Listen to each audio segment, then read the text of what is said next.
Bengal elections జరగబోతున్నాయి, assembly elections. దేశం మొత్తం ఉత్కంఠంగా ఎదురు చూస్తుంది, ముఖ్యంగా తమిళనాడు, అస్సాం, బెంగాల్లో. అయితే ఈరోజు బెంగాల్ విషయాన్ని గురించి మనం మాట్లాడబోతున్నాం. సహజంగానే ఈ అనాలిసిస్, ఒపీనియన్ పోల్స్, TV18 లాంటి న్యూస్, ఇంకా ఇతర సర్వే సంస్థలు రేపు జరగబోయే ఎలక్షన్స్లో విజయం ఎవరిది అనే దానిపై సర్వే చేస్తే ఎక్కువ శాతం, ఒక 60% పైనే మళ్ళా టీఎంసీకే అనుకూలత ఉంది అని చెప్పింది. కొన్ని ఛానల్స్ భారతీయ జనతా పార్టీ కూడా అవకాశం ఉన్నాయని చెప్పింది, కొన్ని ఒపీనియన్స్ పోల్స్ సర్వీస్ కూడా. అయితే అసలు వాస్తవం ఏంటి? సహజంగా ప్రతి రాష్ట్రంలో కూడా ప్రభుత్వ వ్యతిరేకత ఉంటుంది, కొన్ని వర్గాల అసంతృప్తి ఉంటుంది, కొన్ని వర్గాలు సపోర్ట్ చేయటం ఉంటుంది, ఇంకా అనేక కారణాలు ఉంటాయి. కానీ బెంగాల్ ఎలక్షన్స్లో ఒకే ఒక్క కారణం అంతే. బీజేపీ గెలవటం కష్టం అనటానికి, తృణమూల్ కాంగ్రెస్ గెలుపు అవకాశాలు ఎక్కువ ఉన్నాయి అని చెప్పడానికి ఒకే ఒక్క కారణం. అదేంటో తెలుసా?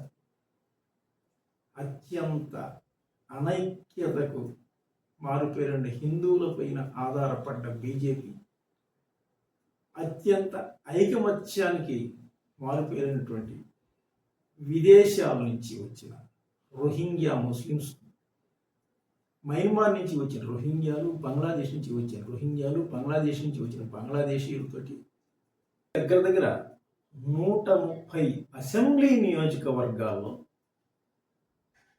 వాళ్ళు మెజార్టీలుగా ఉన్నారు. దీనికి ప్రధాన కారణం 15 సంవత్సరాల నుంచి చేస్తుంటే సహజంగా ప్రభుత్వానికి వ్యతిరేకత ఉంది కూడా. కానీ మమతా బెనర్జీని ఎందుకు గెలుస్తుంది? అన్ని వర్గాల్లో వ్యతిరేకం. మహిళల్లో ఉంది, ఎస్సీలో ఉంది, ఎస్టీలో ఉంది, బీసీలో ఉంది, ఓసీలో ఉంది, ఇతర మైనార్టీలో ఉంది, ఆ మైనార్టీలో ఉంది, ప్రభుత్వ ఉద్యోగుల్లో ఉంది. కానీ మళ్ళా మమతా బెనర్జీని ఎందుకు గెలుస్తుంది అని చెప్పి సర్వేలు ఎందుకు చెప్తున్నాయి? ఒకే ఒక్క కారణం. 130 అసెంబ్లీ నియోజకవర్గాలు, ముఖ్యంగా 60, 80 నుంచి 90 నియోజకవర్గాల్లో బంగ్లాదేశ్ నుంచి వచ్చినటువంటి ముస్లిం జనాభా 50% దాటిపోయినారు. ముఖ్యంగా మాల్దా జిల్లాలో అయితే 70%, దక్షిణ పరగణాలు 24 పరగణ స్పెసిఫిక్ 51%. ఇవి 2011 నాటి లెక్కలండి. ఇప్పుడు ఎంత శాతానికి పోయినాయి? అలాగే 50% పైగా వచ్చిన నియోజకవర్గాలు 90 ఉన్నాయి. ఇంకా మెజారిటీ ఉన్నాయి, మొత్తం కలిపితే 130. గత ఎన్నికల్లో మమతా బెనర్జీ ఈ 130 స్థానాల్లో ఎన్ని గెలిచిందో తెలుసా? 127 స్థానాలు గెలిచింది.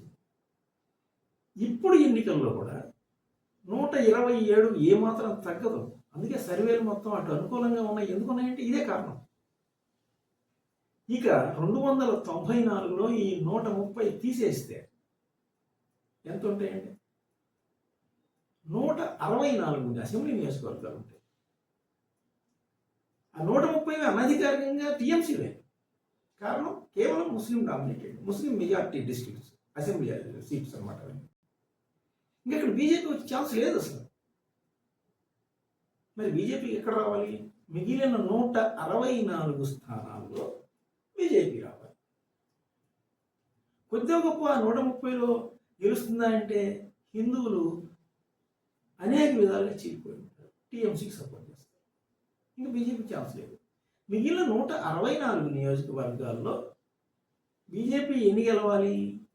150 సీట్లు గెలవాలి. ఇది సాధ్యమా? హిందువులపై ఆధారపడ్డ బీజేపీకి హిందువులు అంత ఐకమత్యం వచ్చి 150 అసెంబ్లీ సీట్లలో బీజేపీని గెలిపిస్తారా? ఇది ఒకవైపు. రెండో వైపు 130కి 130 సీట్లు 1-2 తప్పితే ఇతడు కూడా 127, 128 సీట్లు గెలుచుకుంటాడు. 128 సీట్లు గెలుచుకుంటే ఇంకా ఈ 164 సీట్లలో టీఎంసీ ఎన్ని గెలుచుకోవాలి? కేవలం 20 నుంచి 25 గెలుచుకుంటే చాలు. 25 అసెంబ్లీ సీట్స్ గెలుచుకుంటే అయిపోయింది. మళ్ళా టీఎంసీ. కానీ ఇవి సాధారణ ఎన్నికల మాదిరి కనపడుతున్నా ఈ తడవ టీఎంసీ గెలిస్తే ఇక్కడ ఒక పార్టీకి మద్దతుగా సపోర్టుగా ఇది ఒక అత్యంత ప్రమాదకరమైనటువంటి వాతావరణం భవిష్యత్తులో భారతదేశం ఎదుర్కోబోతుంది. అక్కడెక్కడో జరిగిందిలే మనకని కాదు. ఎందుకు చెప్పమంటారు? 130 స్థానాలు బంగ్లాదేశ్ నుంచి వచ్చిన ముస్లిమ్స్, బంగ్లాదేశ్ నుంచి రోహింగ్యాలు, మయన్మార్ నుంచి వచ్చిన రోహింగ్యా ముస్లిమ్స్ తోటి 130 స్థానాలు నిండిపోతే ఇంకొక 20-30 స్థానాల్లో ఈ 5 ఏళ్లలో ఖచ్చితంగా మమతా బెనర్జీ గేట్లు ఓపెన్ చేస్తుంది. ఆమె చూసి చూడనట్టు ఉండబట్టే కదా బెంగాల్ సరిహద్దు దాటి, బంగ్లాదేశ్ సరిహద్దు దాటి బెంగాలీలు వచ్చారు. ఈరోజు 2,50,00,000 మంది ఉన్నారు ఈరోజు బెంగాల్లో అక్రమ వలసదారులు. ఈ పర్సెంటేజ్ ఇంకొక 20 నియోజకవర్గాలకు విస్తరించిందనుకో, పాపం మమతా బెనర్జీకి తెలియదు. ఇంకా మమతా బెనర్జీతో పని ఉండదు. వాళ్ళ పార్టీ వస్తుంది. ఎంఐఎం లాంటి పార్టీ బెంగాల్లో అధికారంలోకి వస్తుంది. ఒక బంగ్లాదేశీ మూలాలు కలిగిన వ్యక్తి బెంగాల్ సీఎం అవుతాడు. అప్పుడు భారత్కి బంగ్లాదేశ్కి మధ్య ఉన్న కంచె పీకేస్తాడు. ఏమీ చేయలేము. చక్కగా మొత్తం జన ప్రవాహం భారతదేశంలో ఉన్న అన్ని రాష్ట్రాల్లో ప్రవహిస్తూ ఉంటుంది. మనం చూస్తూ ఉండాల్సింది భవిష్యత్తులో జరగబోతుంది. కాబట్టి అక్కడ ఏ పార్టీ గెలిస్తే బాగుంటుంది అనేది మీ కామెంట్ రూపంలో తెలియజేయండి. నమస్తే.